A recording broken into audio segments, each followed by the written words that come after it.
মিকেলের পর এবার Chris Coleman একে একে বিশ্বসেরা কোচদের কেন ফিরিয়ে দিচ্ছে বাফুফে? এর পেছনে কি তবে কোনো দেশি সিন্ডিকেট কাজ করছে? ইন্টারভিউয়ের নামে কোচদের সাথে বাফুফের এই ভয়াবহ তামাশার খবর এখন talk of the country. Rogerio Micale যখন ডাবল স্যালারিতে ব্রাজিলে ফিরলেন তখন সবার চোখ ছিল ক্রিস কোলম্যানের দিকে, কিন্তু কোলম্যানের সাথেও একই খেলা খেলছে বাফুফে। কোলম্যান চেয়েছেন তার দীর্ঘদিনের সঙ্গী এবং সহকারী কোচ কিট সিমন সহ নিজস্ব ব্যাকরুম স্টাফ। যে কোনো হাই প্রোফাইল কোচের জন্য এটা খুবই স্বাভাবিক, কিন্তু হুট করে বাফুফের অজুহাত সহকারীদের বেতন দেওয়ার সামর্থ্য তাদের নেই। প্রশ্ন হলো, শুরুতে যখন আলোচনা হয়েছিল তখন কি তারা জানতো না কোলম্যান একা নন, পুরো টিম নিয়ে আসতে চাইছেন, নাকি কোনো আলোচনাই হয়নি?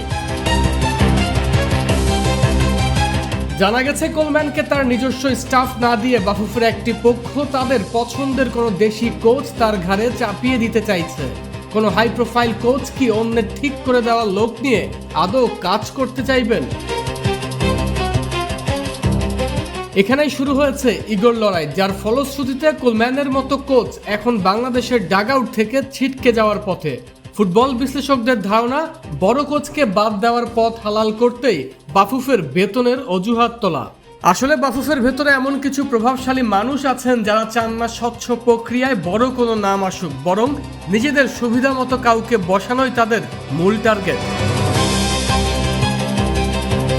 সমর্থকরা যখন ডাগআউটে বড় নামের স্বপ্ন দেখছে, ফেডারেশন তখন ব্যস্ত সিন্ডিকেট আর ইগো সামলাতে। বাফুফের এই বিলম্ব আর অপেশাদার আচরণের মাসুল কি আবারও দিতে হবে দেশের ফুটবলকে?